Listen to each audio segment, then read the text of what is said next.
muito boa noite. Eu sou Hernani Nunes, o corretor das mansões. Estou aqui hoje com uma pessoa que entende tudo sobre financiamento habitacional, sobre crédito habitacional, que é o Samuel Valadão. Muito obrigado aí por ter vindo, por receber nosso convite. Prazer, Hernani, estar com vocês aqui essa noite, poder falar para o pessoal aí sobre financiamento imobiliário. Eu sei que muita gente tem dúvida, muita gente fica às vezes inseguro antes de fazer um financiamento. Muita coisa que a gente escuta por aí, às vezes o pessoal não sabe, pergunta para um, pergunta para outro, mas é difícil, demora. Então é bacana a gente poder bater esse papo aqui essa noite para tirar um pouco desse mistério aí e poder explicar para o pessoal como é que funciona tudo bem direitinho. Que bom. Eu marquei essa live porque muitos clientes me procuram, né, para fazer financiamentos, e até bom esse nosso contato.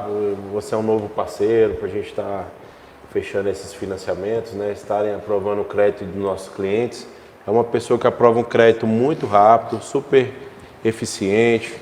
Então eu te agradeço demais por ser esse parceiro aí nosso. Obrigado. E a gente tá, você que tem dúvidas, tá, galera? Você que quer tirar suas dúvidas, pode mandar aí na caixinha de perguntas no YouTube, tá bom? Mande as suas perguntas para que o Samuel venha tirar as dúvidas, tá bom? Se você também tiver alguma pergunta sobre o mercado imobiliário em geral, pode mandar que eu também vou procurar esclarecer a todos, tá bom?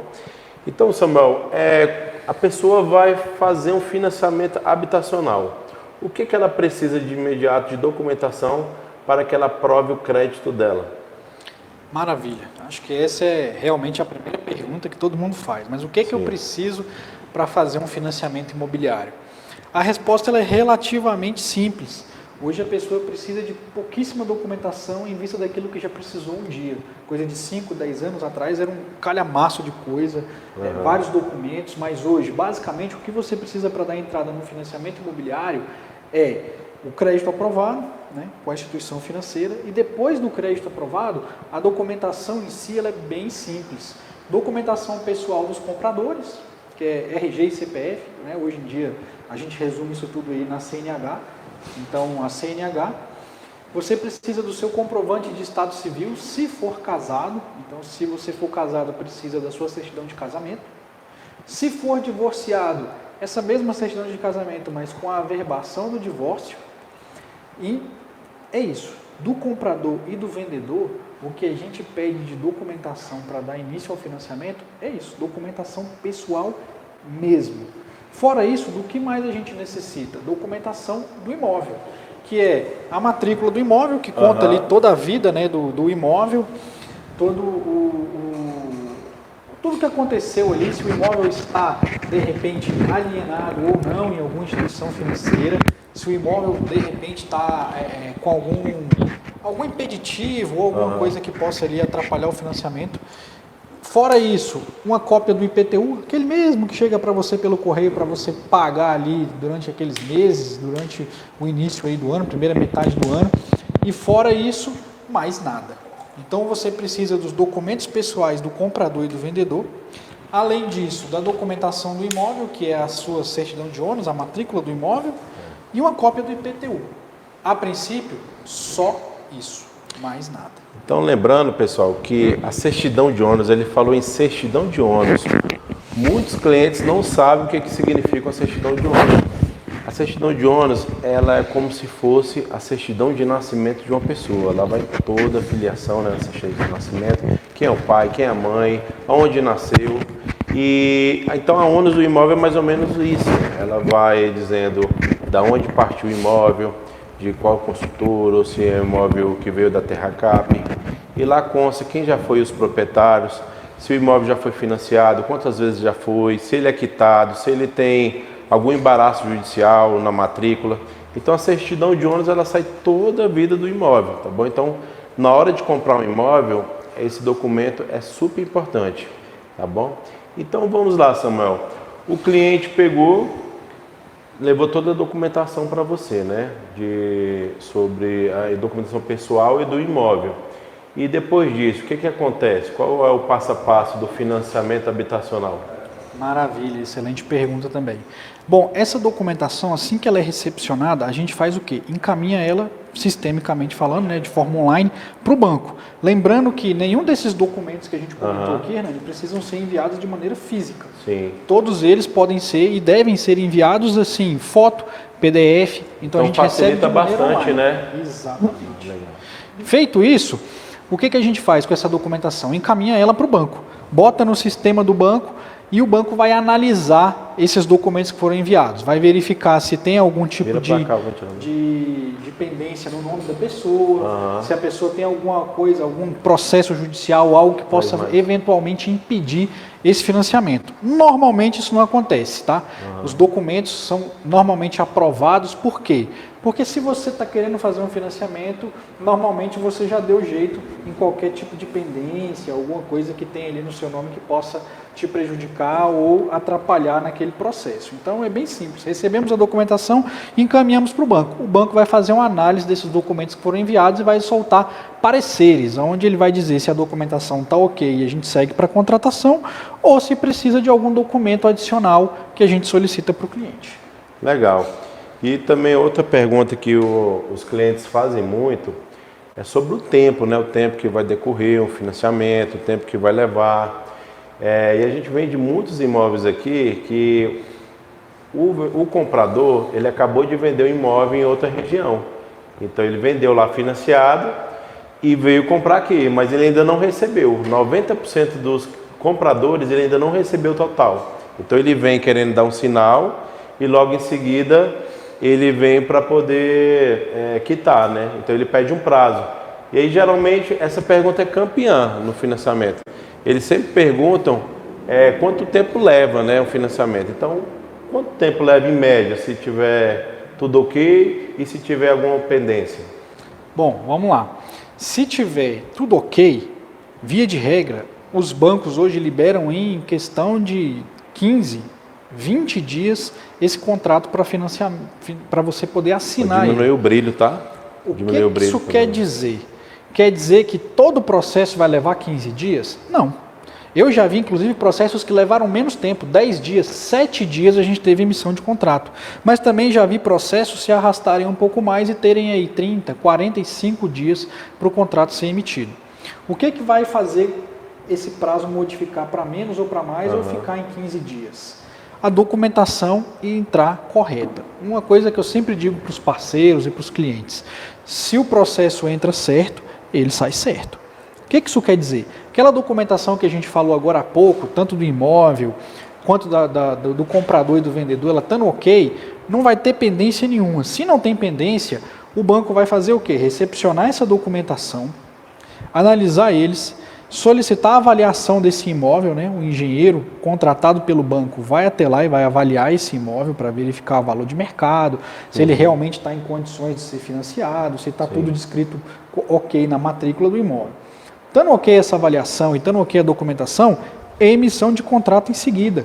Não tem nenhum outro processo no meio disso daí. O que isso quer dizer então? Que ok a documentação, parte para a contratação. Feita a contratação aí, vamos colocar esses 15 dias que a gente falou agora. Feita essa contratação em 15 dias, esse processo vai o quê? Para registro em cartório. Ele vai ser levado ao cartório de registro de imóveis e sendo levado para o cartório de registro de imóveis, assim que esse cartório registrar e liberar o contrato com o registro e a matrícula já com a alienação ali ao banco, ele vai de volta para o banco e o banco libera esse dinheiro na conta do vendedor. Prazo seguro para a gente falar em liberação, ou seja, da entrada do financiamento ao dinheiro na conta, que é o que interessa para aquele cidadão e cidadã que está vendendo o imóvel. Vamos colocar aí em média 30, 35 dias para esse processo todinho ser resolvido, da entrega da documentação à liberação na conta do vendedor.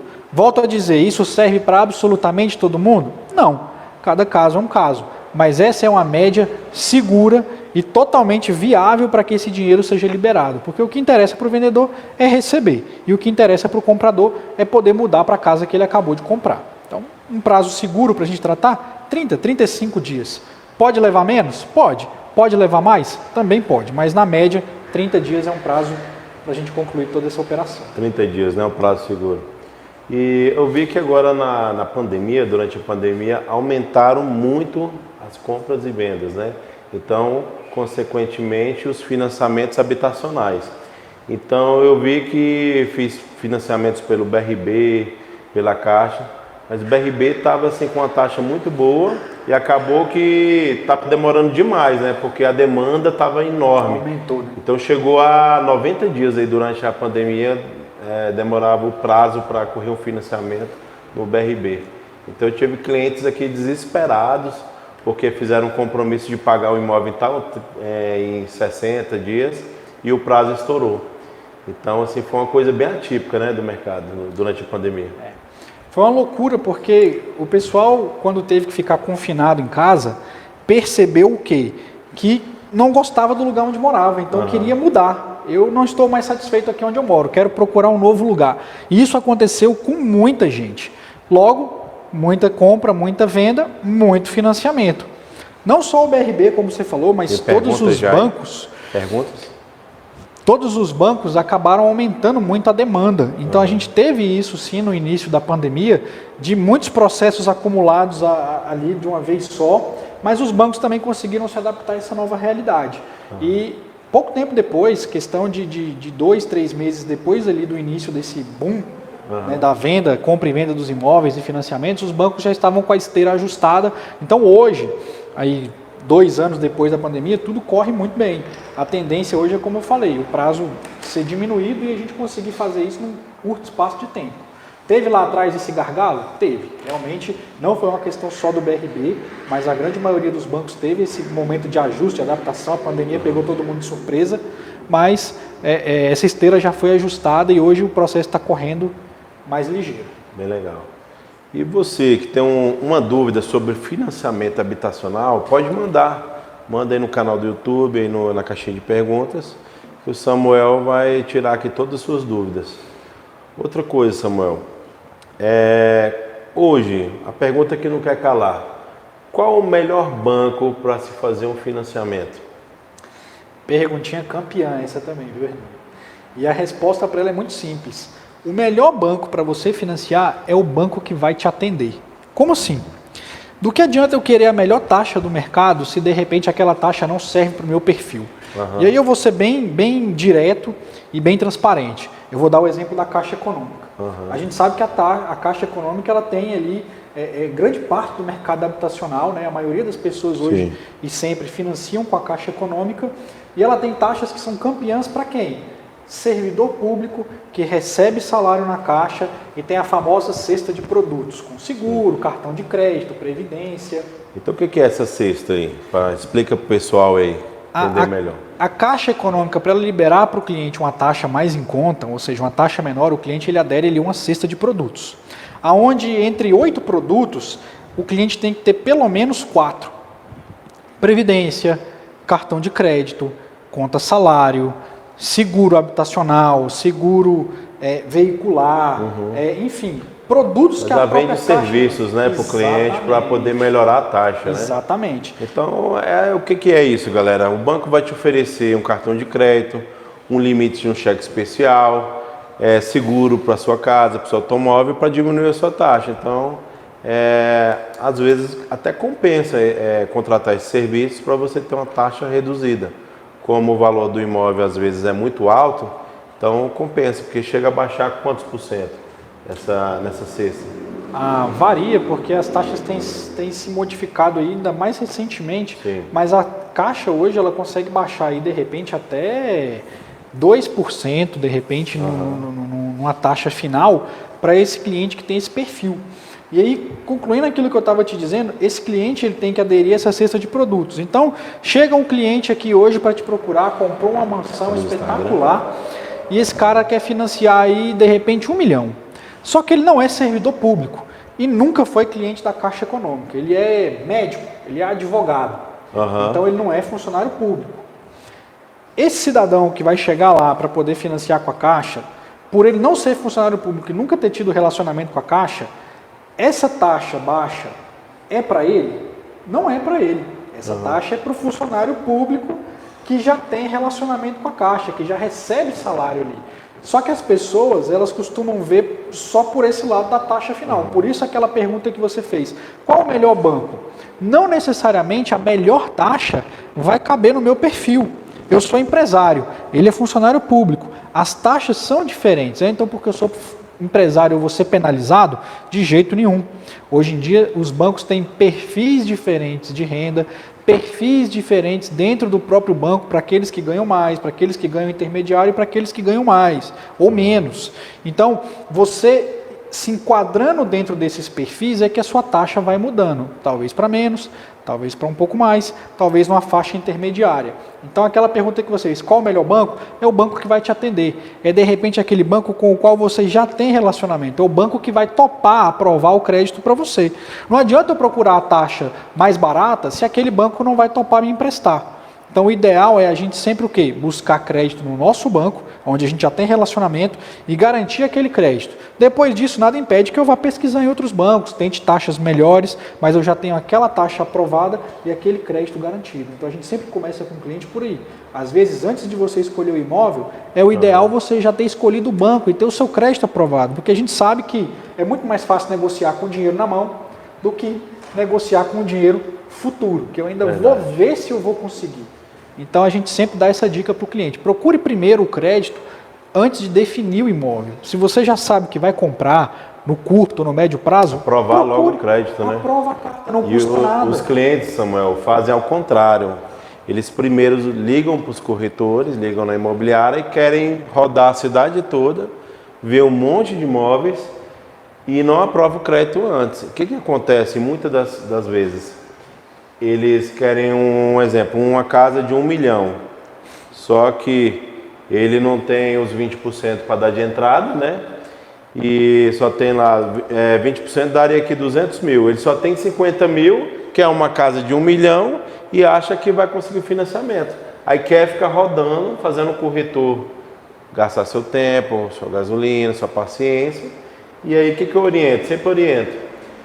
Já aprovou seu crédito? Não aprovei não, mas isso aí já está certo. Eu vi uma vez, fiz uma simulação, eu não. Eu já aprova primeiro, aprova primeiro o seu crédito e depois nós vamos olhar as casas, até para ver quanto vai ser liberado, quanto que vai ficar a taxa de juros, quanto vai ficar a sua parcela.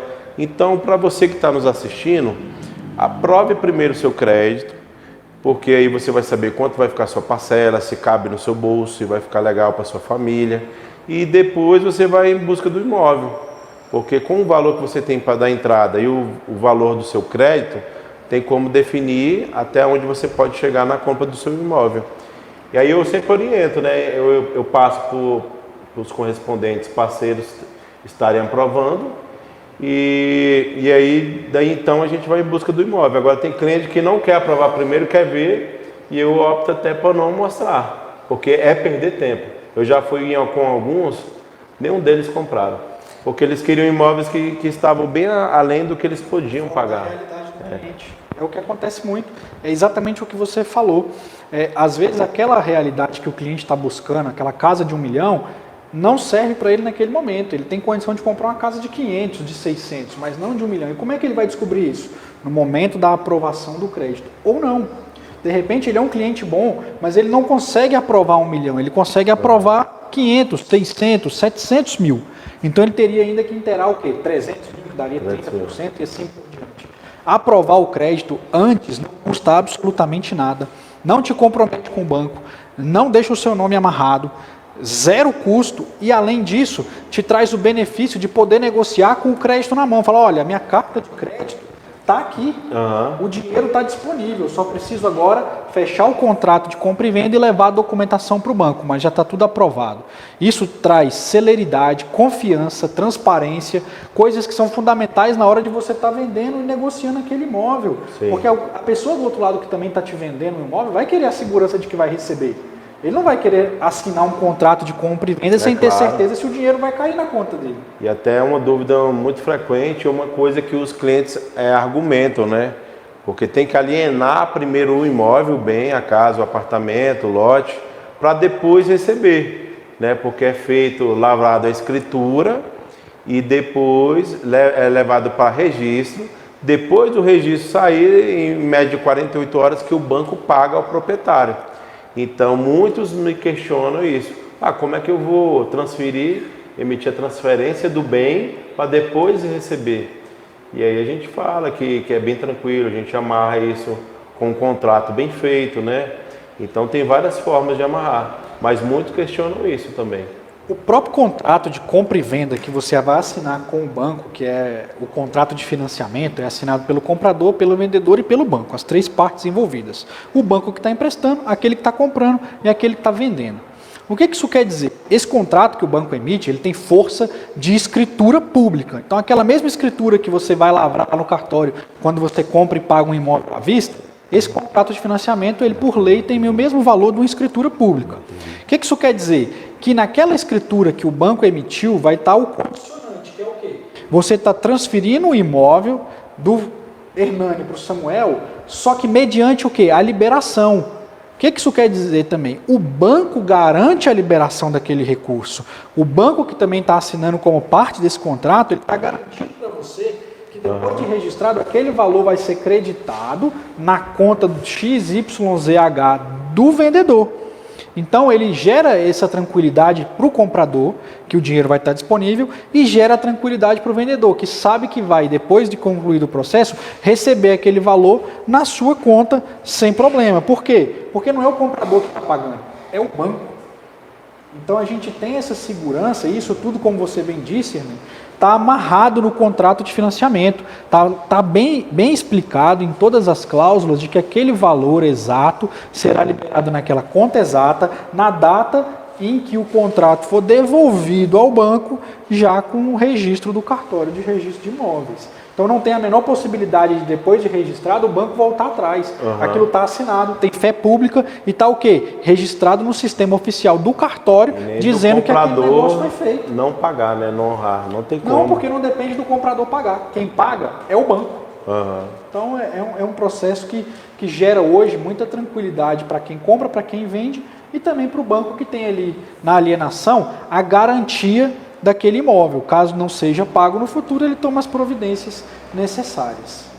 Tá bom. Você tem alguma pergunta para mim? Na verdade eu tenho sim, na verdade eu tenho algumas curiosidades e eu vou aproveitar essa oportunidade para te perguntar. Você começou falando comigo sobre aquela questão da pandemia. Sim. O que você tem visto da pandemia para cá em relação ao mercado de alto padrão? Porque afinal de contas você é o corretor das emoções. Então o que você percebeu da pandemia para cá? O pessoal com alto poder aquisitivo, o pessoal que compra e vende mansão. Como é que está esse mercado aí de 2 anos para cá? O que aconteceu? Antes da pandemia, né, final de 2019, estava bem parado o mercado imobiliário. Estava bem parado. A gente vendia, mas era 3 vendas no mês, no máximo. Então estava bem parado. E aí começou a pandemia, todo mundo se preparou para quê? Veio o lockdown. Então todo mundo se trancou dentro de casa. E o que foi acontecendo? Nos primeiros dias, o telefone nem tocava. Isso porque todos os meus telefones na empresa, todas as ligações caem no meu telefone e de lá eu distribuo para os meus corretores. Então, para o geral, o telefone nem tocava direito. Era de 20, 30 ligações que eu recebo por dia. Eu levanto hoje, eu já tenho 100, no mínimo 100 pessoas diferentes me chamando no WhatsApp. Então eu perco ali 40 minutos, 1 hora respondendo. E filtrando, né? Porque eu faço o filtro e de lá eu encaminho para os corretores. Os clientes que têm poder de compra, que realmente vão comprar agora, que é pelo menos que a gente espera, esses clientes eles são redirecionados para nossos corretores e eles iriam atender. Entendi. E então na pandemia, os primeiros 15, 20 dias ficou bem parado. Depois os clientes enjoaram de ficar em casa e começaram a ligar. Não, eu quero ver casa, eu quero ver casa. Meus 3 filhos estão aqui me perturbando, gritando, não pode descer para área de lazer, né?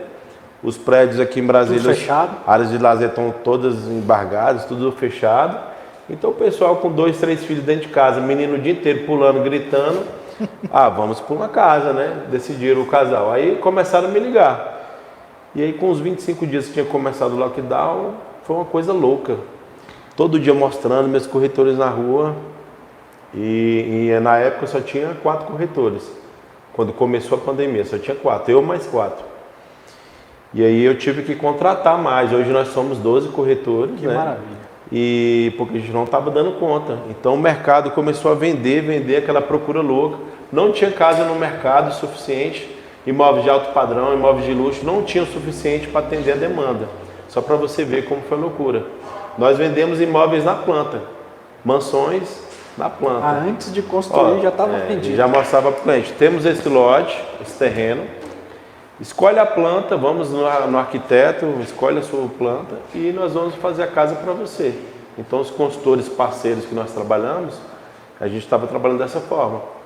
Levava na equipe de arquitetos, desenvolvia a planta e aí levava para o consultor fazer. Bom que dá um toque de personalidade da própria pessoa também, né? Aí isso era ruim que às vezes a pessoa não estava com dinheiro em cima, né? Tinha que vender um imóvel. Para ele vender aquele imóvel, ele tinha que já ter um lugar para morar. Tem algumas dificuldades, né? Mas aí, como a demanda estava enorme, nossa, saíram muitas casas assim, vendendo na planta, vendendo no meio da obra, a casa não estava nem pronta, e aí já fechava o negócio. Então foi essa loucura, foi 1 ano e meio, uma loucura que teve, graças a Deus, teve dia que eu falei assim, eu não dou conta de te atender hoje, me liga amanhã. Mas eu quero ver hoje, eu tô doido para comprar. Não, infelizmente, muito cansado e eu tinha que dispensar. Então, incrível, né? Foi assim, quem se preparou, quem estava preparado na pandemia ganhou muito dinheiro, os corretores ganharam muito dinheiro. Até os corretores que não estavam preparados, que não tem uma equipe, que não tem um suporte por trás, até eles venderam, mas venderam bem menos. Agora, quem estava preparado rachou de ganhar dinheiro. Teve corretores que, aqui na região de Brasília, Vicente Pires, Parcoí, Arniqueira, que ficaram ricos, que hoje estão com casas aí, morando em casas de 2 milhões. Tem corretores aí nesse naipe, 2, 3 milhões. Enriqueceram na pandemia. Então, foi uma época muito boa. Que bom. E foi uma época que deu para fazer os corretores fazendo pé de meia, né? As empresas crescerem. Nós mesmos, cada ano que está passando, a gente está crescendo 100%. Que maravilha. Então, nós crescemos 100% de 2019 para 20, 100% de 20 para 21 e de 21 para 22. E a meta esse ano também é crescer 100%, em nome de Jesus. Tá certo. As perguntas? Aí, Samuel, as perguntas aí da galera aí do YouTube. Douglas. Você que está assistindo no Instagram, nós estamos ao vivo no YouTube. Então pode ir para o YouTube porque o áudio está melhor, nós estamos microfonados e no YouTube está legal. Vocês já conferiram aí entrou pelo YouTube, o áudio está legal? Beleza. Maravilha, uma pergunta aqui do Douglas Gonçalves. Isso. Qual o valor mínimo para dar de entrada na compra do meu primeiro imóvel? Essa também é uma pergunta que a gente recebe com muita frequência. De imóvel mais barato ao imóvel mais caro, é uma pergunta recorrente. Quanto eu preciso dar de entrada, Samuel, para poder financiar o imóvel? Essa pergunta ela varia um pouco. Ela já foi engessada em 20%, como a gente estava falando agora há pouco, mas hoje já é mais flexível. Por quê? Hoje tem banco, por exemplo, o Banco Itaú, o Banco Bradesco, até o próprio BRB, já ofertam para alguns clientes, não para todos, mas para alguns clientes a possibilidade de financiar até 90% do imóvel. Ou seja, para um imóvel de 1 milhão, você pode teoricamente financiar até 900 mil, dando apenas 100 mil de entrada. Serve para todo mundo? Não. Infelizmente, a gente ainda tem hoje alguns perfis de clientes para quem o banco libera. Então, não serve para todos os clientes. Mas é só para quem tem uma renda astronômica? Não tem a ver com a renda, mas com o perfil do cliente, o relacionamento dele com o banco. E também tem a ver com o valor do imóvel, né? Não é valor em si, quanto eu preciso para dar de entrada, sim a porcentagem, né? Exatamente. Porque tem gente que vai comprar imóvel de 300 mil, tem gente que vai comprar de 2 milhões, de 10, então depende. Isso. Então, Douglas, respondendo objetivamente a sua pergunta, hoje, a partir de 10% de entrada, você já consegue adquirir seu imóvel.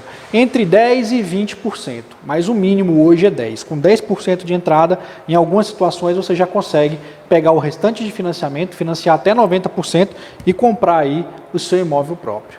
Legal, muito legal. Você que tem mais dúvida, pode mandar pelo YouTube, tá bom? Mande a sua dúvida. Você que quer adquirir o primeiro imóvel, tão sonhado casa própria, ou você que quer trocar seu imóvel está pequeno para sua família, está pensando em fazer uns meninos, então quer aumentar, mande aí a sua pergunta para que você possa fazer um financiamento. E venha comprar com o Hernani Nunes Consultoria Imobiliária e aprovar seu crédito com o Samuel Valadão. É o cara aqui do crédito, a autoridade aqui em Brasília. Tem mais pergunta? Maicon Pérez. Como estão as compras de imóveis em locais não regularizados? Os clientes têm pago à vista? Acho que essa você pode responder melhor que eu. Qual é o nome dele? Maicon Pérez. Maicon Pérez. Maicon, hoje eu vendo mais em áreas irregulares, como Vicente Pires, Arniqueira, Guaraparque, Bernardo Saião, Jockey. É campeão de vendas, porque a galera, por exemplo, vende em Águas Claras, que lá é regularizado, ele vende financiado, onde você usa o seu serviço, e aí ele vende lá financiado, recebe lá 1 milhão, 1,5 milhão e vem comprar no Vicente Pires comigo à vista. Então sim, muitos pagam à vista, outros usam imóveis de menor valor como parte de pagamento e dá o restante à vista. Então isso acontece muito. E às vezes as pessoas tem cliente iludido, que ele acha assim, não, mas eu quero comprar essa casa aí no Jockey, no Guaraparque, e é 1,5 milhão, mas eu vou propor 1 milhão, porque o meu é à vista. Aí eu falo, não senhor, mas aqui só vende à vista só mesmo, à vista. não financiando. Pois é, porque ninguém está tendo dinheiro não. E uma coisa que eu aprendi, que eu descobri na pandemia, eu não sabia que Brasília tinha tanta gente rica, milionária.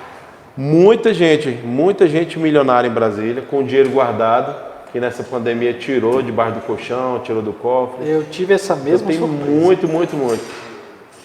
Muita gente no Barulho. período de... Então, muita gente comprou à vista, tem muito milionário, entendeu? Então, realmente, vem muita gente para comprar à vista. Por quê? Na maioria dos casos, ele vende o imóvel dele em outro lugar e vem aqui e compra à vista. Então, o recurso vem de outro imóvel, na maioria das vezes. Mas pode vir também de causas judiciais, inventários, herança de família, muitas heranças Muita também. gente esperando um recurso que às Isso. vezes está preso para poder só ir ali e completar o dinheiro. Né? Muita gente. Tem mais alguma pergunta? Não, acho que por enquanto são essas. Essas, O Douglas né? a gente já respondeu e o Maicon a gente acabou de responder também. Você tem mais alguma pergunta? Se você me permite, eu queria te Aham. fazer mais uma perguntinha. A gente acabou de falar aí da questão da pandemia, né? Ter gerado esse volume de negócios, essa coisa toda. E eu queria saber de você, Hernani, o que você está achando desse mercado agora que as taxas têm subido, inflação dando uma apertada, enfim, guerra, esse negócio todo, esse momento que a gente está vivendo. Você acha que daqui para frente, a gente acabou de falar do daqui para trás, mas e daqui para frente? Qual a sua análise desse mercado? O que você acha que vem em seguida agora aí? O que acontece? Como nós falamos agora mesmo, na pandemia houve um aumento enorme de compra e venda de imóveis. E os bancos, né, em si, começaram a baixar as taxas. A taxa Selic também, ela baixou bastante, então ajudou aí nos financiamentos. Ela também regulamenta aí as aplicações, né? Então o pessoal, os clientes começaram a ver que deixar dinheiro aplicado não era uma boa. Então começaram a investir em imóveis. Então imóveis que era casa moderna aqui no Vicente Pires, 850 mil, foi para 1,2 milhão, 1,3 milhão. E não tinha no mercado para vender. Então o que aconteceu? Subiu, né, o valor dos imóveis. Com a pandemia as matérias-primas ficaram escassas, né? Pisos, revestimentos, luminárias, material elétrico, tudo hoje faltou. Até caixa para embalar medicamentos. É verdade. Até matéria-prima para papelão. Então, tudo subiu, o valor dos terrenos subiram, tudo subiu. Então, no meio da pandemia, quando o governo quis alavancar o mercado financeiro, alavancar a economia, eles abaixaram as taxas. Então, foi muito bom para o mercado imobiliário, porque mais gente passaram a comprar imóveis financiados e quem vendeu lá financiado veio comprar à vista. Então, a gente vendeu financiado, mas vendeu muito mais à vista, em áreas que estão sendo regularizadas ainda, que são as regiões de condomínio que tem aqui em Brasília, né? Vicente Pires, Guaraparque, Arniqueira, Grande Colorado, Jardim Botânico, algumas áreas que ainda não foram regularizadas. Então, o que a gente vê agora com a guerra? Com a guerra subiu muito tudo, né, também petróleo, combustíveis, matérias-primas. Então subiu tudo e isso está ajudando os imóveis a subirem também. As casas estão dormindo num preço e acordando em outro bem maior. Está ficando muito caro tudo. Então eu vejo para o futuro que se os bancos não ajudarem a baixarem de novo as taxas para os clientes comprarem, para incentivar a população a fazer novos financiamentos, vai acabar atrapalhando o mercado imobiliário, porque menos gente vai fazer financiamento habitacional e muitos não têm condições de bancar à vista essa compra, né? Não tem, principalmente quem ganha menos. Então, imóveis de 300 a 800 mil, esse imóvel vai deixar de ser vendido, porque as pessoas não vão ter como pagar, não vão ter como aprovar um crédito dessa espécie, entendeu? Os mais ricos não, está normal, eles continuam comprando. Segue como sempre foi, né? Hoje mesmo atendi um cliente, aí ele falou, ele quer comprar uma casa de 6 milhões no Parkway, e aí ele tem 4 milhões. Ele falou, não, eu vou financiar 2. Eu falei, poxa, mas para você financiar 2 milhões você tem que ter uma renda mais ou menos de 50, 60 mil. Ele, não, eu ganho 110 mil por mês, tá tranquilo, nas minhas empresas, eu declaro isso, a média de 110 mil. Eu falei, então tranquilo, pode me ligar amanhã, eu vou te passar para o meu correspondente Samuel e está aprovado. Manda bala. Então, mas muita gente quer financiar um valor muito alto, ganhando pouco. Você falou uma coisa importante, muita gente quer financiar um valor alto ganhando pouco. A questão que eu mais vejo não é nem que as pessoas ganham pouco, elas declaram pouco. E isso a gente acha que não, mas lá na frente vai impactar muito. Esse caso verdade. do seu cliente. Muitos não declaram. Ele ganha aí 110, como você falou. Rapidinho. E o banco, né, já para evitar essa falta de pagamento de impostos, a sonegação de impostos, o que o governo fez, né? Você quer aprovar um financiamento lá na Caixa, e a Caixa, ela manda no mercado, né? O que ela dita ali como regra, os outros acatam, os outros bancos, principalmente os particulares. O que eles passaram a fazer, né, Samuel? Você pode falar melhor do que isso. Antes era aprovado com movimentação bancária. Eu já aprovei um financiamento para mim mesmo há muito tempo atrás com movimentação bancária. Então, eu aprovava com movimentação bancária, aprovava com uma simples declaração de um contador, né, um Prolabore, um Decore. E agora passou a ser sobre a declaração de imposto de renda.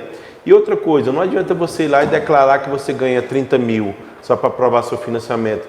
Você vai ter que pagar o DARF, o imposto sobre o que você diz ganhar, não é verdade? Então, se você declara que ganha 30 mil por mês, você vai ter que pagar o imposto do ano. E esse imposto dá alto. Já vi muito cliente fazer isso e se dar mal. É exatamente o que você disse. Antigamente, só a movimentação bancária era o suficiente. Hoje o banco ele amarra de que jeito? Ele vai aceitar a sua documentação de movimentação bancária, ele vai aceitar o seu extrato, mas junto desse extrato ele vai pedir o quê? A sua declaração de imposto de renda. E na declaração de imposto de renda você vai ter que de fato mostrar que aqueles 110 mil que você diz que ganha do lado de cá com movimentação bancária, sim, o governo também está ciente que você ganha ele. Então você concilia, né? O banco junta as duas coisas, cruza os dois. Movimentação bancária, extrato bancário, com o imposto de renda. Então, se você tem aí, passando pela sua conta, 110 mil, 120, 200 mil, mas é isento do imposto de renda, não declara, ou declara que ganhou 30 mil, o banco vai puxar e falar, peraí, tem alguma coisa aqui que não está ok. Que alguma coisa não bate, né? Algo de errado não está certo. É igual o Pix, né? O Pix está pegando muita gente aí, gente. Cuidado com o Pix. Tem que ficar esperto. O pessoal declara que ganha 10, gasta 30 no mês no Pix. Como é que pode? Aí não dá, né? Não dá, não o Leão vai pegar. Então, fecha. Não sonega impostos, viu? Declara direitinho, o Leão não te pegar. O Leão não te pegar e você poder financiar. Tem mais perguntas aí? Quando é possível já no FGTS por um tempo de serviço em financiamento? Boa pergunta. Muita gente Entramos usa o FGTS. Entramos nesse assunto bom que é o FGTS. Isso. Para falar do FGTS, uma coisa que a gente tem que ter em mente. O FGTS, primeiro de tudo, ele só pode ser usado para imóveis que são o quê? Habitacionais. O que isso quer dizer? Eu posso usar meu FGTS para comprar um imóvel comercial? Não, não posso. Só residencial? Só residencial. Ele é destinado para habitação.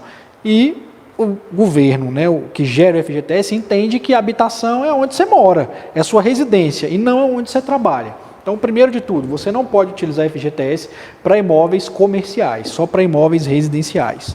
Dito isso, tem um tempo limite de FGTS que eu precise para poder financiar um imóvel? Não.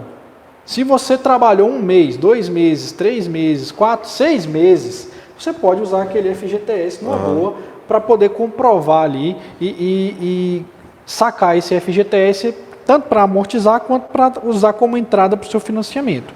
Então, tempo mínimo não precisa. O que que você tem que estar atento? Você só pode usar o FGTS como entrada, como parte do pagamento do seu imóvel a cada 3 anos. Como assim? Vamos pegar o caso do cliente que está financiando 1 milhão. Ao invés de dar... Então você já usou o FGTS uma vez, não pode durante 3 anos? Pode, mas eu ainda vou chegar lá. Para aquisição, não. Mas vamos usar um exemplo para o nosso cliente poder entender isso melhor. Aquele imóvel de 1 milhão que você estava falando. O cliente não vai usar dinheiro dele mesmo para poder comprar o imóvel. Ele quer fazer o quê? Financiar 800 mil com o banco e dar 200 mil como entrada de FGTS. Os 20% de entrada, mais os 80% de financiamento. 100%. Ele pode fazer isso? Pode. Então, beleza, ele veio aqui no Hernani, comprou lá a mansão dele de 1 milhão, deu 200 mil de FGTS e financiou 800 mil. Mas tudo mudou, ele ganhou muito mais dinheiro, ficou aí de milionário, ele foi para bilionário em 1 ano e meio. Então daqui 1 ano e meio ele vem até o Hernani de novo e fala: Hernani, minha casa de 1 milhão ela é ótima, mas eu agora quero comprar uma casa de 10 milhões. Posso comprar ela? Claro, vamos fazer aqui tudo direitinho, vamos pegar o financiamento, ele comprovou a renda, ele aprovou o crédito. E, Hernani, nesse meio tempo eu juntei aí, agora não tenho mais 200 mil de FGTS, eu agora tenho 2 milhões de FGTS, é uma coisa maravilhosa. Ótimo. Ótimo. Posso usar ele daqui 1 ano e meio para comprar, para adquirir o imóvel?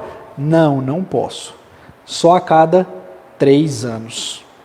Então, ele vai ter que esperar 3 anos para usar o FGTS. Fica lançado no imóvel, né? No imóvel. Fica lá na matrícula registrado que ele usou como parte do pagamento o FGTS. E, obviamente, vai ficar registrado no sistema ali da Caixa, que é quem gera o FGTS, que ele utilizou aquele FGTS agora, em 2022. Então, só em 2023, 2024, em 2025 que ele vai poder usar de novo para aquisição.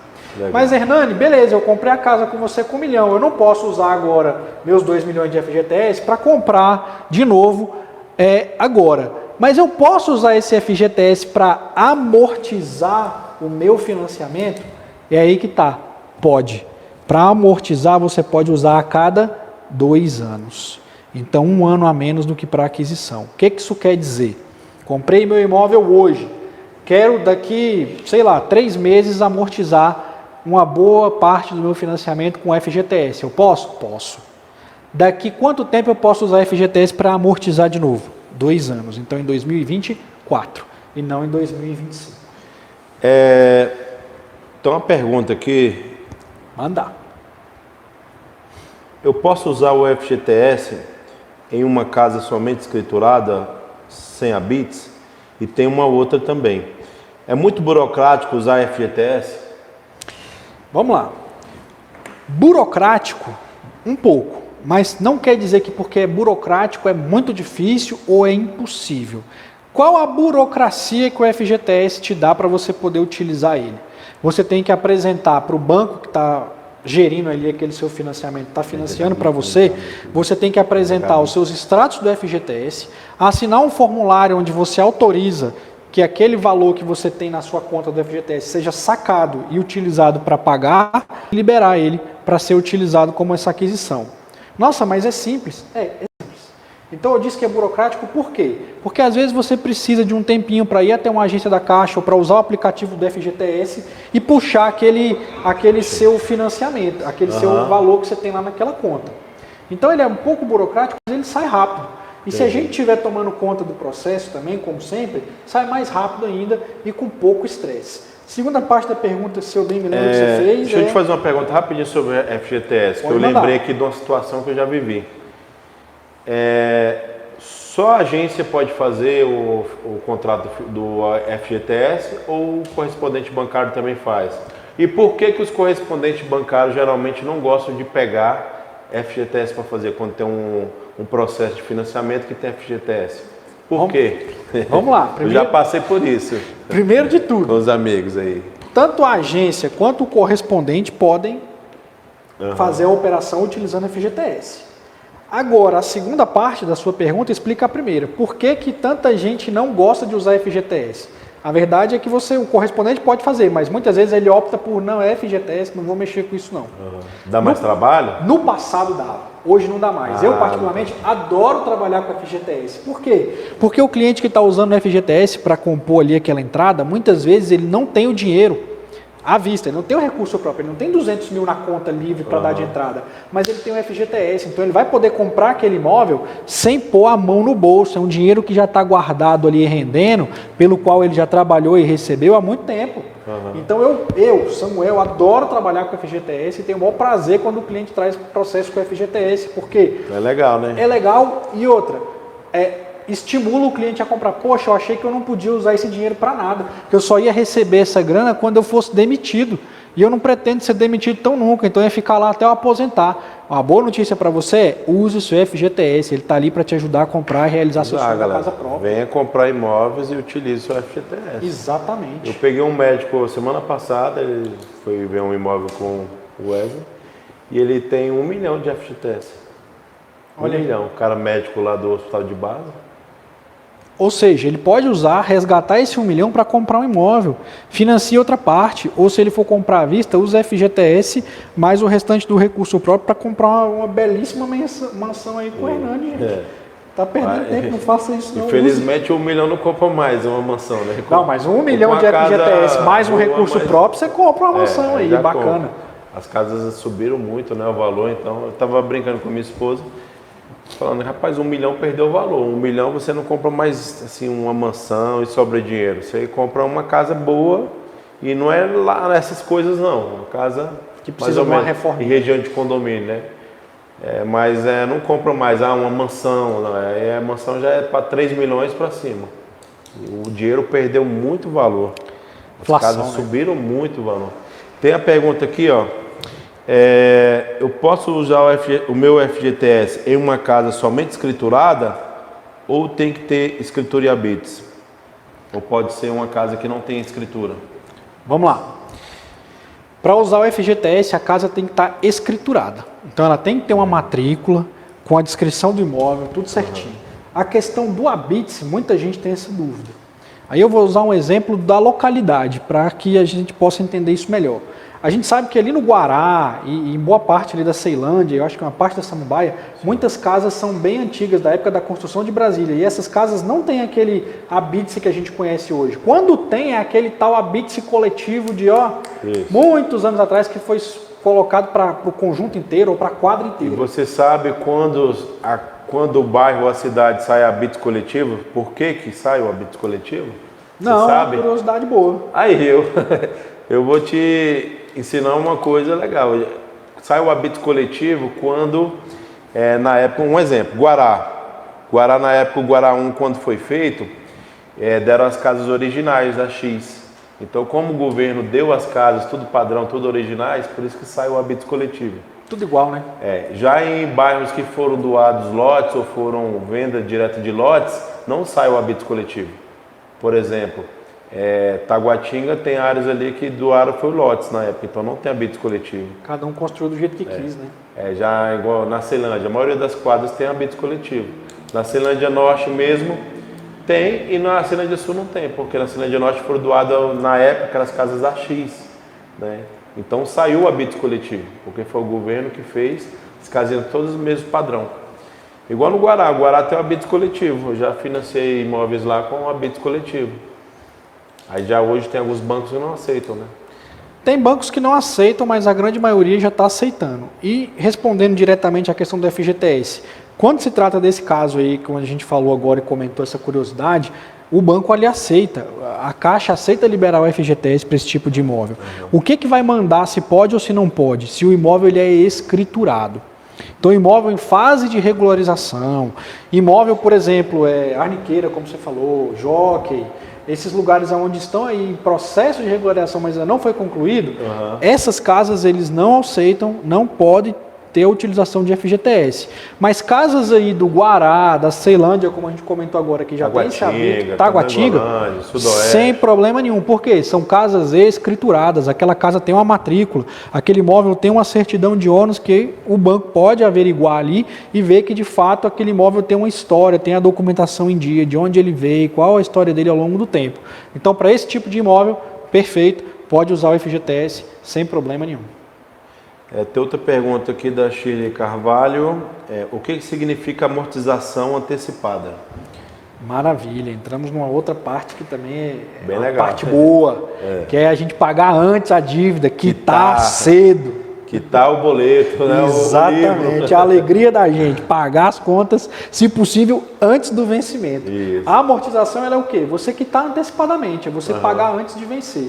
A maioria das pessoas hoje tende a fazer o financiamento em 20, 30, 35 anos. Então pega aí, você começa seu financiamento com 35 anos e se pagar todas as parcelas, vai quitar ele quando você tiver 70. Samuel, muitos até brincam, né? Eu vou financiar o imóvel e não sei nem se eu vou estar vivo. Meus filhos é que para vão quitar continuar. ele. Porque 35 anos são muito tempo. 35 Mas mesmo assim, eu acho melhor do que a pessoa pagar aluguel.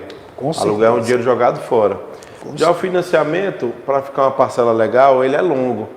30, 35 anos, agora estão fazendo até em 40, né? Até 40. Só que é bem melhor, gente, do que vocês ficarem pagando aluguel o resto da vida. Porque o financiamento, apesar de você pagar uma parcela de R$3.000, não é abatido todo mês R$3.000 do seu saldo devedor, mas é abatido ali 50%, 60% e já vai diminuindo o seu saldo devedor. Agora, se você mora de aluguel e ali aquele dinheiro vai ser jogado fora, todo mês você vai pagar, você nunca vai ter um bem, né? Então vai ser um dinheiro desperdiçado. Aquilo nunca vai ser seu. É bem melhor você conseguir fazer um esforço, diminuir a ida aí nos restaurantes caros, as viagens, junta um dinheiro e dá entrada num imóvel que vai ser seu, que vai ser para sua família. É isso, a amortização ela te dá essa possibilidade de quê? Pegar ali e pagar o equivalente a 2, 3, 4, 5, 10, 20, 50 parcelas de uma vez. Então a amortização é antecipar a quitação, não é isso? Antecipar a quitação. E aí o interessante é que o banco, né, por lei, ele te dá duas opções para você fazer essa amortização. Acho legal a gente comentar isso daqui rapidinho. Você pode amortizar no prazo ou na parcela. O que isso quer dizer, né? Que se aquela parcela está confortável para você, eu pago 3 mil por mês, mas cabe no meu orçamento, não me aperta, eu consigo pagar ela com tranquilidade, eu vou amortizar no prazo. O que isso quer dizer? Que eu vou continuar pagando 3 mil, mas agora, ao invés de levar 35 anos para pagar o financiamento, eu diminuir aquela carga de repente para 20, para 15 anos pagando. Vou continuar pagando o mesmo valor, mas em menos tempo. Ou eu posso fazer o inverso. Não, a parcela começou a me apertar. Né? Eu não estou mais conseguindo pagar 3 mil. Então eu posso fazer o quê? Vou manter o prazo de 35 anos, mas ao invés de 3 mil, agora eu vou pagar 2. Vou pagar 1.500 por mês. Então, a beleza da amortização também está aí. Ela vai se adequar àquilo que o cliente necessita naquele momento. Eu posso escolher como eu vou pagar aquilo ali, como que eu vou antecipar para quitar ou mais rápido ou para pagar menos todos os meses. Então é muito vantajoso quando o cliente pode e se programa para amortizar. É vantagem de todos os jeitos, porque ele está trazendo para aquela data presente o saldo devedor e vai deixar de pagar juros em cima de 35 anos. Quando eu vou amortizar, o saldo é trazido para o dia da amortização. Então eu não vou calcular juro em cima daquilo ali. Eu vou calcular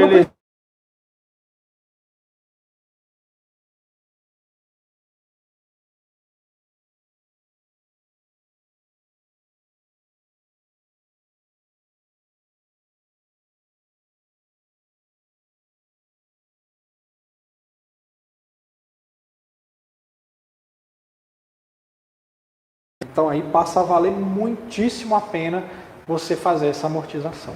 Legal. Temos outra pergunta aqui. Do Maicon Pérez. Minha pergunta é a seguinte, Hernani. Ouvi dizer que Vicente Pires vai se tornar um dos melhores bairros de Brasília. Digamos assim, devido às facilidades do acesso, e isso procede? Sim, Michael. Vicente Pires hoje já foi investido, né, no governo ibanês 1,5 bilhão nas obras de infraestrutura e saneamento básico e asfaltos, né, novos, porque que era conhecido antes como uma cidade que tinha muitos problemas com alagamento, com asfaltos remendados. Então foi liberado 1,5 bilhão, né? Então ficou uma cidade excelente. Foram feitas pistas, avenidas duplicadas, calçadas largas. Tem casas aqui de alto padrão. A maioria das casas são de alto padrão. Tem mansões aqui hoje de 6 milhões no Vicente Pires. Então, assim, vai ficar não o melhor, mas um dos melhores bairros de Brasília, sim.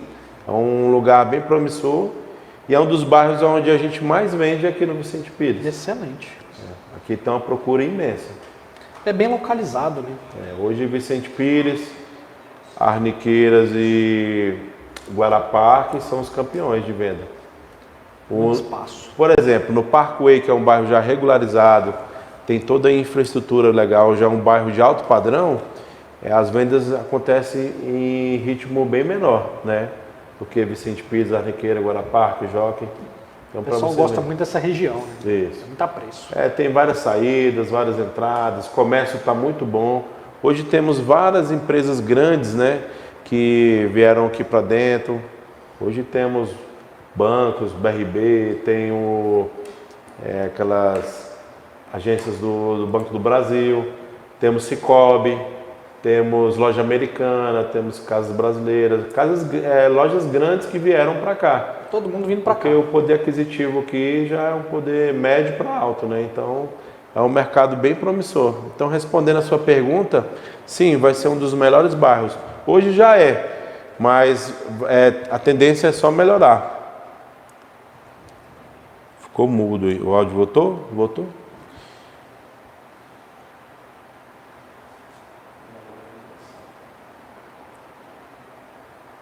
Pergunta aqui do Reis. Eu posso usar o FGTS de duas pessoas no mesmo financiamento? Então, no caso, usar dois FGTS no mesmo processo? Vamos lá. Depende, tá? Depende do quê? Primeiro, essas duas pessoas são marido e mulher? São casados e estão comprando aquele imóvel junto?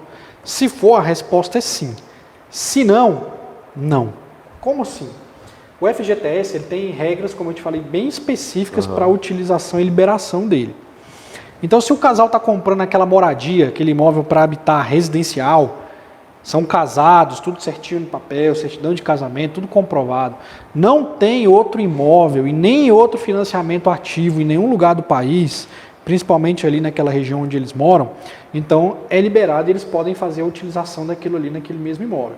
Lembrando que nem aquele imóvel, nem eles poderão utilizar esse FGTS para compra de novo durante o quê?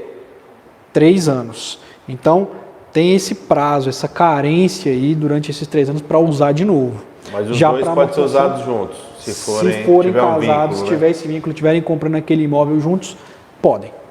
Então é isso aí, está respondida a pergunta. Vamos ver aqui se tem outra.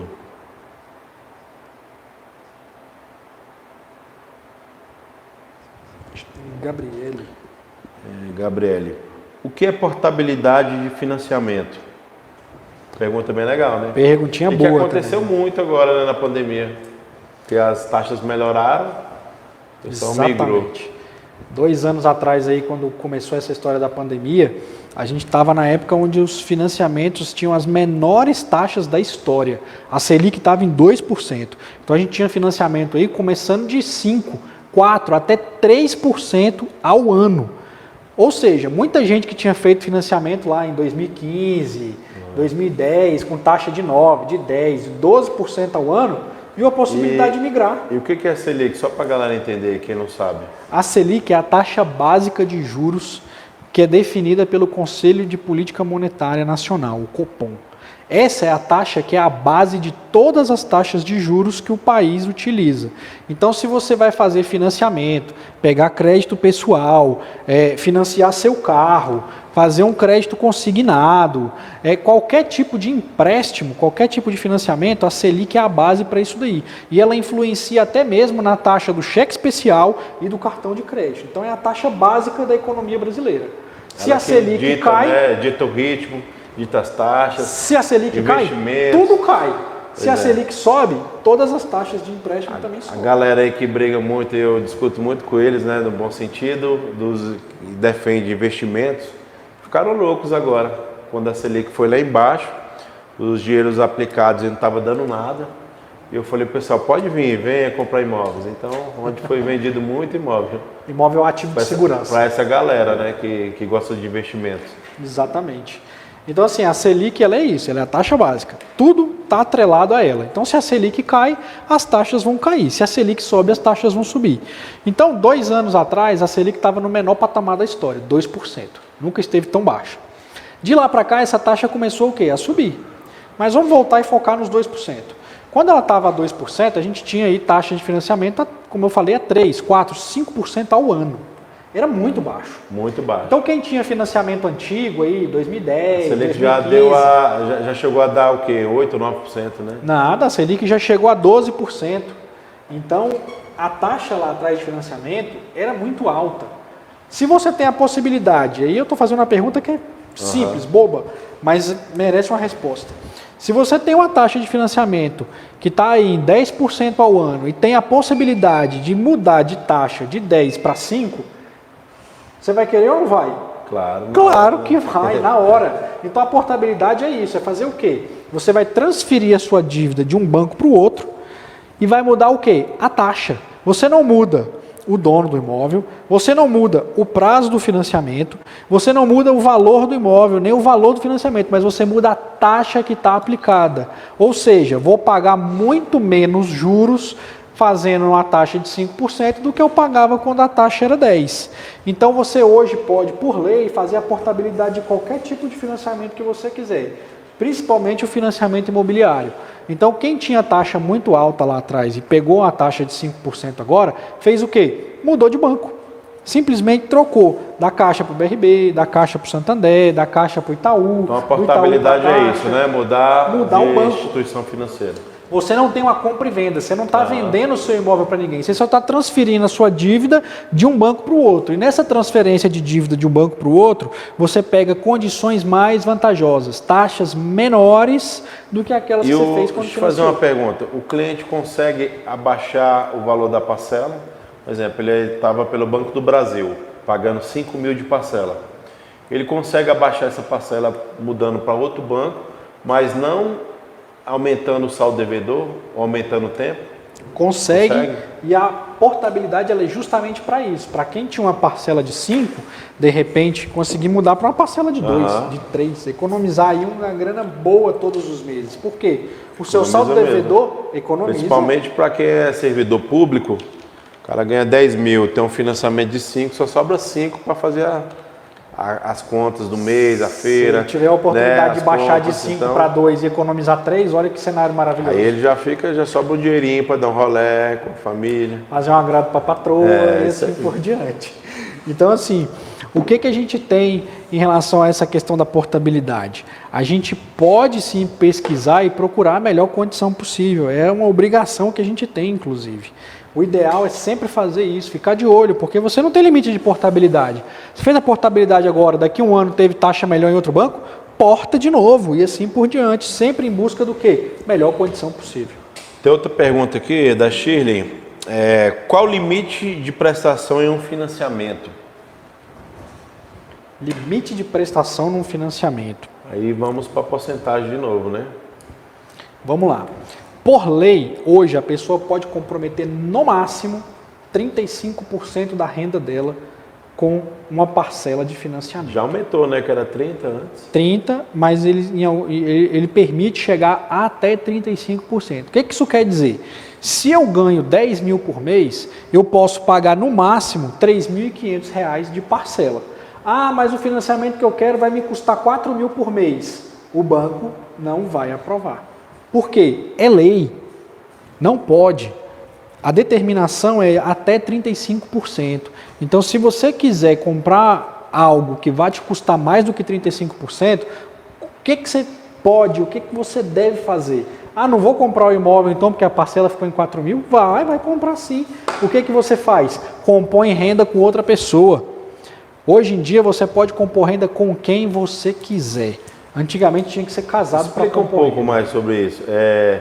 Pode compor com o cônjuge, pode compor com pai, mãe, irmão. Pode. Inclusive, pode compor com um amigo? Pode. Se eu e você pode? quisermos amanhã comprar um imóvel juntos, podemos. Você entra com 50% da renda, eu entro com 50%. E até a porcentagem é variável. Você pode entrar com 90% e eu com 10% se quiser. E ainda assim compor renda Legal. e comprar. Eu não sabia, para mim que era só cônjuge ou pai, mãe. Hoje em dia você pode compor com quem você quiser. Lembrando daquelas regrinhas. Você vai ter que comprovar essa renda. Imposto de renda. E como é que comprova a renda? Para comprovar a renda, se você for assalariado, ou seja, tem lá a sua carteira assinada, recebe aquele seu valor todo mês, você vai apresentar o seu contra-cheque, os 3 últimos contra-cheques. Se você não é assalariado, é profissional liberal, é empresário, não tem CLT, não tem carteira assinada, você pode comprovar com extratos bancários mais imposto de renda. Aí voltamos àquela questão da importância de você não sonegar, mas de declarar de fato, verdadeiramente, tudo aquilo que você ganha. Isso é muito importante, porque no dia que você precisar fazer um financiamento, você vai apresentar seu imposto de renda e lá vai estar a realidade daquilo que você faturou, daquilo que você recebeu e provavelmente o seu crédito vai ser aprovado. Então hoje você pode compor renda com quem você quiser. Legal. E outra, você pode compor renda com mais de uma pessoa. Somos 4 amigos. Queremos comprar um prédio para investir e viver de aluguel. Podemos? Podemos. 4 rendas. Hoje oportunidade legal. Então você quer ter um imóvel para renda, tem um hall de amigos legal, pessoas de confiança, pode compor renda aí com os amigos, 3, 4, e vem comprar com a gente, né? Com certeza. E aprovar o financiamento com Samuel. Na hora. Né? Então, tem mais perguntas aí?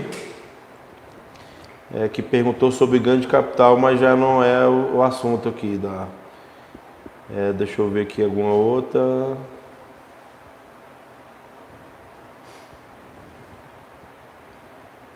Então, aqui, uma pergunta que eu tenho, uma situação que eu já passei sobre um cliente.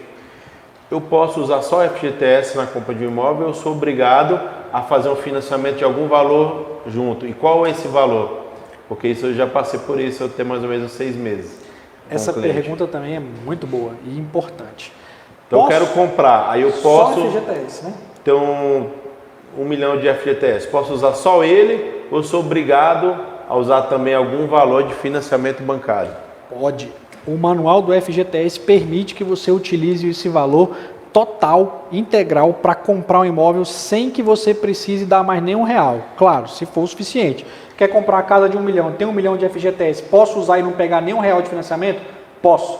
Como é o nome disso daí? Aquisição à vista com FGTS. Tem um nome. Legal. Aquisição à vista com FGTS quer dizer que eu posso usar todo o meu valor para comprar aquele imóvel e não financiar nenhum real. E todos os bancos são, por lei, obrigados a fazer essa operação para você. Não é só a Caixa Econômica, porque eu já vi bancos fazendo isso aí também. Você pode usar, mas vai lá na Caixa. Não. Sou correntista do Santander. Não quero financiar nada com o Santander, mas quero usar o meu FGTS. O Santander faz a operação? Faz a operação. É lei e os bancos são obrigados a trabalhar dessa maneira. Legal. Na época que eu fiz, o correspondente lá falou que não teria, teve que financiar 60 mil junto com a FGTS. É porque aí eu vou ter que ser bem honesto e direto com você. Se o correspondente não financiar, o correspondente não ganha. Não ganha, né? Então, o correspondente precisa ganhar alguma coisa, então ele fala o quê? Você vai financiar o mínimo, 50 mil, 30 mil que seja, mas você vai financiar alguma coisa. Por isso que nós mudamos, agora fazemos financiamentos com o Samuel. Mas sim, o parceiro lá fez o cliente financiar 60 mil para poder usar. Não tem necessidade. Você pode fazer a aquisição à vista com o FGTS e não botar nenhum real a mais no seu bolso se você não quiser. E nem financiar nada também. O banco faz. Outra pergunta também que é bem constante, os clientes fazem ela muito, se há limite para fazer financiamento. Se eu posso financiar, por exemplo, 10 milhões. O cara quer comprar uma casa de 12 milhões e ele quer financiar 10 milhões. Há possibilidade? Há essa possibilidade, se ele quiser, sim. É aquilo que a gente já falou agora há pouco. A questão da renda em si é que vai ditar o que ele pode ou não pode. Não tem a ver com o valor do financiamento e não tem a ver com o valor do imóvel. Apesar de parecer que um imóvel de 12 milhões, que financia 10, pode, não pode, o que vai mandar se você pode ou não pode financiar não é o valor do imóvel e não é o valor do financiamento, é o valor da sua renda, única e exclusivamente. Se a renda comportar, então... Se a renda comportar você fazer um financiamento de 50 milhões, você pode financiar 50 milhões. É lógico, o banco vai olhar com muito mais atenção se de fato aquela renda é procedente, se aquilo ali é garantido, se você recebe mesmo. Comprovou que você recebe, o banco vai liberar aquele financiamento para você, independentemente da questão do valor do financiamento ou do valor do imóvel. Legal. Temos outra pergunta aqui. Fiquei sabendo que em Vicente Pires já estão financiando os lotes. É verdade. Pelo BRB, né, já podem fazer o financiamento. Até 90% do valor do lote o BRB financia hoje, mesmo estando ainda em fase de regularização. Parceria do BRB com a TerraCap. Legal. Então você que tem um financiamento, você quer comprar um imóvel, não tem todo o valor, se o lote já tiver escritura, você pode entrar com o financiamento e você financia até 90% do valor do terreno. Então, isso eu já peguei financiamentos também, até um agora no Parkway e um no Jockey. Importante você ter falado isso daí, porque é uma questão que a gente também tem recebido muito. Eu quero comprar o meu lote, então, no Vicente Pires, está ali finalzinho, fase de regularização, e eu quero financiar 90%. Só que tem ali uma edícula nesse lote. O que é uma edícula? É construção, né, pequena. Isso, não posso nem considerar que aquilo ali é uma casa, é praticamente um barraco ali, sim, ou só uma área de lazer. Nesse caso, eu consigo fazer? Não. Se o avaliador chegar lá e identificar que tem uma edícula, aquilo deixa de ser um lote e passa a ser o quê? Uma residência. E para residência, o BRB entende que o procedimento ele é outro. Então, se você tem o lote, a terra crua ali, o terreno, e quer financiar ele mesmo estando em fase de regularização, você pode, até 90%. Passou a ter uma construção, por menor que seja, muda completamente de figura. A condição é outra. Aí, nesses casos, vai variar de caso a caso, não dá para garantir que é. Porque, às vezes, a pessoa chega lá e tem um barraquinho, um negocinho que para ele não é nada. Mas para o avaliador é uma construção. Se tem algo construído, não é mais um lote, não é mais um terreno. Passa a ser uma casa. Legal. Muito boa essa pergunta, porque muitos clientes, eles me ligam e perguntam. Pergunta não, quando a gente faz a filtragem do cliente, vê, realmente bate um papo com ele para entender a forma de pagamento dele, para entender o seu perfil, aí ele fala, né, que quer financiar. E a gente fala que não aceita financiamento. O outro já vem com a informação sabendo que o BRB está fazendo esse crédito para os lotes, né? Então a gente procura ajudar, né, da melhor forma, achando um imóvel que já está com a escritura na mão, para poder dar entrada nesse financiamento. Então é isso, pessoal, espero que vocês tenham gostado da nossa live aqui com Samuel Valadão. Eu sou Hernani Nunes, corretor das mansões. Se você quer fazer aí um financiamento habitacional, se você quer sair do aluguel, se você quer modificar o seu imóvel, comprar um imóvel maior e precisa de um financiamento habitacional, esse aqui é o cara, Samuel Valadão. Pode procurar ele aí nas redes sociais dele, né? Quais são suas redes sociais? Vamos lá. Apesar do meu nome ser Samuel Valadão, a minha rede social mais conhecida é o Instagram. E no Instagram eu estou como @SamuelPiol, P de pato, I de igreja, O de ovo, L de lado. Samuel Piol, tudo junto. Samuel Piol. Sem ponto, sem espaço, sem underline. Você me acha lá e eu vou ter o maior prazer. Você tem canal no YouTube? Canal no YouTube ainda não. Por enquanto a gente está focando mais no Instagram e também muito em breve, vamos lançar sim esse canal no YouTube, já tem um material sendo preparado para muito em breve ser colocado lá. A gente deixa ali dicas diárias, vídeos curtos no Instagram, justamente para o quê? Para ajudar você que tem aí alguma dúvida, que não sabe como é que funciona o processo, acha que é complicado, eu não posso financiar, dá trabalho demais, para com isso. Financiar hoje é fácil, é tranquilo e é seguro. Quer comprar a sua mansão com o Hernani Nunes? Pode comprar, financia. E assim, eu conheci o Instagram do Samuel, é um Instagram muito bom, onde tem dicas incríveis para financiamento, todas as áreas do financiamento, para amortização, para quitação. Então o Instagram dele é muito legal, tem dicas incríveis lá, pode seguir. E você quer seguir as minhas redes sociais, é Hernani N de Nunes, corretor das mansões. E o meu canal no YouTube é esse que vocês estão assistindo, Hernani Nunes, consultoria imobiliária, tá bom? Então eu te agradeço demais. Obrigado por ter vindo bater esse papo com a gente. Prazer. Espero que vocês tenham gostado e fiquem atentos, sigam o meu canal que iremos postar várias coisas legais, iremos publicar outras lives e logo logo estaremos também com o nosso podcast, tá bom? Um grande abraço do Corretor das Mansões. Valeu. Até mais.